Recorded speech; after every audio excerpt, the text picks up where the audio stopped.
NDP leader ਐਂਡਰੀਆ ਹਾਰਵਥ ਵੱਲੋਂ ਇੱਕ press conference ਦੌਰਾਨ ਸੇਵਮੈਨ ਸਟਰੀਟ ਪਲਾਨ ਬਾਰੇ ਜਾਣਕਾਰੀ ਦਿੱਤੀ ਗਈ। ਉਹਨਾਂ ਕਿਹਾ ਕਿ ਕਰੋਨਾ ਮਹਾਮਾਰੀ ਦੌਰਾਨ ਬਹੁਤ ਸਾਰੇ ਛੋਟੇ ਕਾਰੋਬਾਰ ਠੱਪ ਹੋ ਗਏ ਤੇ ਹੁਣ ਇਸ ਮਹਾਮਾਰੀ ਦੀ ਸੈਕੰਡ ਵੇਵ ਸ਼ੁਰੂ ਹੋ ਚੁੱਕੀ ਹੈ। ਸੂਬਾ ਸਰਕਾਰ ਨੂੰ ਚਾਹੀਦਾ ਹੈ ਕਿ ਉਹ ਇਸ ਪਲਾਨ ਨੂੰ ਲਾਗੂ ਕਰੇ ਤਾਂ ਜੋ ਛੋਟੇ ਕਾਰੋਬਾਰੀਆਂ ਨੂੰ ਬਚਾਇਆ ਜਾ ਸਕੇ।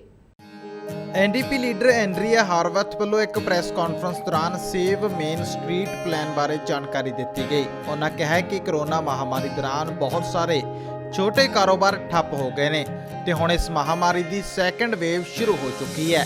ਸੂਬਾ ਸਰਕਾਰ ਨੂੰ ਚਾਹੀਦਾ ਹੈ ਕਿ ਉਹ ਇਸ ਪਲਾਨ ਨੂੰ ਲਾਗੂ ਕਰੇ ਤਾਂ ਜੋ ਛੋਟੇ ਕਾਰੋਬਾਰੀਆਂ ਨੂੰ ਬਚਾਇਆ ਜਾ ਸਕੇ। ਉਹਨਾਂ ਕਿਹਾ ਕਿ ਇਸ ਪਲਾਨ ਤਹਿਤ ਕਮਰਸ਼ੀਅਲ ਇਵੈਕਸ਼ਨਸ ਨੂੰ ਬੈਨ ਕਰਨਾ ਚਾਹੀਦਾ ਹੈ। ਇਸ ਤੋਂ ਇਲਾਵਾ ਉਹਨਾਂ 75% commercial rent subsidy, made in Ontario ਅਤੇ ਸਿਕ ਡੇ ਪੇ ਦੇ ਸੁਝਾਅ ਵੀ ਦਿੱਤੇ।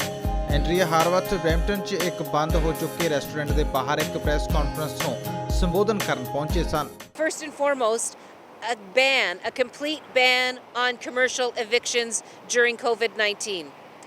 A 75% commercial rent subsidy.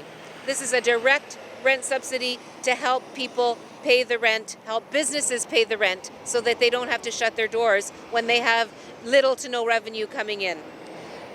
A made in Ontario plan for sick days for all workers so that as workers have to stay home with little ones, or if they contract COVID-19 themselves, they should be able to at least ensure that they have an income.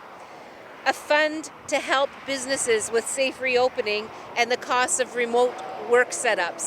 So if you're reopening after COVID, whether first wave or second wave, having a little bit of extra help to make those workplaces safe is an important thing to provide.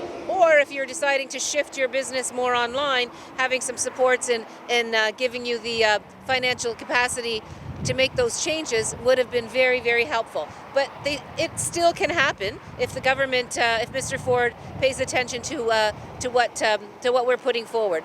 Another piece that we want to see that we would be doing if we were government and if I was the Premier is to make sure that we have more publicly funded childcare centres and childcare spaces for working parents.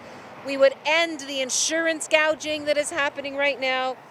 We would have a commercial auto insurance rebate and a grace period for auto insurance for taxi drivers particularly, and there's much more, and it's all in our Save Main Street plan 2.0.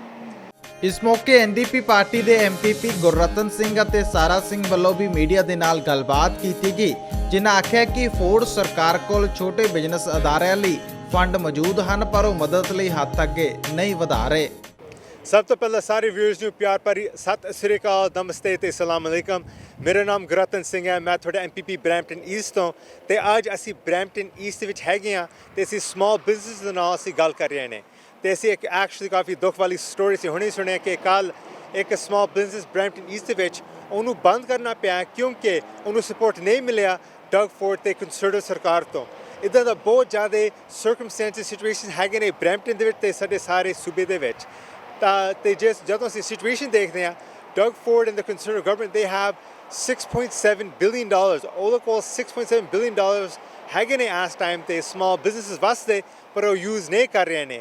ਸੋ ਤਾਂ ਅੱਜ Andrew ਹਾਰਵਥ ਨਾਲ ਅਸੀਂ ਇੱਕ ਬਹੁਤ ਵਧੀਆ announcement ਅਸੀਂ ਕੀਤਾ ਹੋਇਆ ਜਿਹਦੇ ਵਿੱਚ ਅਸੀਂ ਸਾਫ਼ ਲਿਖਿਆ ਹੋਇਆ ਕਿ we need to protect and save our small businesses with our Save Main Street plan।